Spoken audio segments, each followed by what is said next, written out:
चर्चारे रहस्यमय कूଅ 18 फुट तले आपे आपे हलचल करुछि पानी। गुजरात रहस्यमय कूଅ आपे आपे उछुलुछि पानी।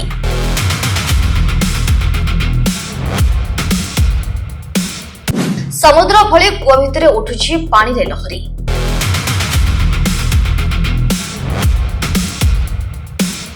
अठर फुट गभीर कूअरे अजब दृश्य। गुजरात मोरबी जिले में एवं एक अजब घटना को नहीं चर्चा जोर धरी। एठारे एक कूଅ भितर पानी आपे आपे हलचल करुवा देखा मिली। कूअरे पानी एमिति तरंग उठुछि जेमिति समुद्र में लहरी माड़ी आसुछि। ए दृश्य देखा कूଅ निकट लोकों भिड़ जमुछि। पानी स्थिर रहिबा कथा किंतु एठी पानी ही देउछि चकित करदेबा भली दृश्य। कौनसी लोक पानी को छुई नाहांती, कूଅ भितर को किछि पड़ू नाही, तथापि आपे आपे हलचल करुछि पानी। एपरिक कूଅ भितर उठुथिबा तरंग देखिले लागुछि जेमिति एक छोट समुद्र भितरे लहरी उठुछि। ए अजब दृश्य को नहीं एबे चर्चा रे गुजरात मोरबी जिला मोरबीर वीरपरडा गाँव में थिबा एक प्राय 18 फुट गभीर कूଅ एवं स्थानीय लोकों कौतूहल केन्द्र पलटिछि। कारण এই कूअर पानी गत किछि दिन धरि अस्वाभाविक भाव हलचल करुथिबा देखा जाउछि। पानी उपर लगातार छोट छोट तरंग सृष्टि होछि। केतेबेले लहरी भली पानी उठुछि तो केतेबेले पुणी निजे निजे शांत होइछि। दृश्यटी एते अजब जे प्रथम थर देखुथिबा लोके मध्य आश्चर्य होई पड़ुछन्ति।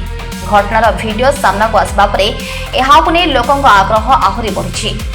आखपाख अंचल मध्य लोके कूଅ निकट को आसी ए दृश्य देखुछन्ति। मोबाइल रे वीडियो करुछन्ति, परस्पर मध्य आलोचना करुछन्ति जे पानी काहेकि एभली हरुछि। प्रकृति एक अजब घटना बोली कहउछन्ति। आउ किछि लोक एहाकु अलौकिक घटना सह जोड़ी देखुछन्ति। किंतु एभली घटना को नै केवल अनुमान उपरे निष्कर्ष रे पहुंचीबा ठीक नहे। तेथेपई एबे घटनार प्रकृत कारण खोजिबाकू जांच आरंभ होछि। अधिकारी माने घटनास्थल को जाई कूଅ एवं याहार पानीर परिस्थिति जांच करिसेंति। प्राथमिक भावे यहा पछरे किछि प्राकृतिक कारण थाई पारे बोली अनुमान करदछि। विशेषकर अधिक वर्षा पर भूगर्भ जलस्तर में परिवर्तन आसिथिबा संभावना रही।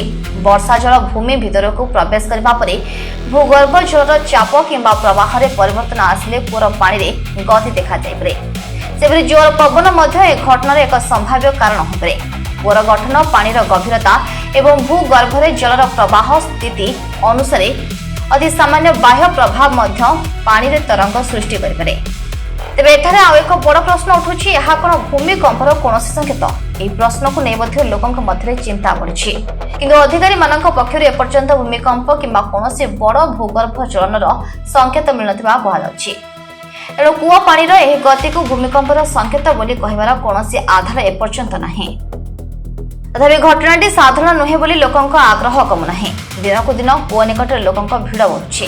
कूଅ पानीर लहरी को निज आखिरे देखिबा पई लोके अपेक्षा करुछन्ति। एबे सबठार बड़ प्रश्न, कूଅ भितरे पानी एभली काहेकि हलचल करुछि? भूगर्भ जलर परिवर्तन एहार कारण ना पानी उपरे पडुथिबा प्राकृतिक प्रभाव जोगु एभली तरंग सृष्टि होछि? एहार सठिक उत्तर जांच करे ही सामना आसिबो।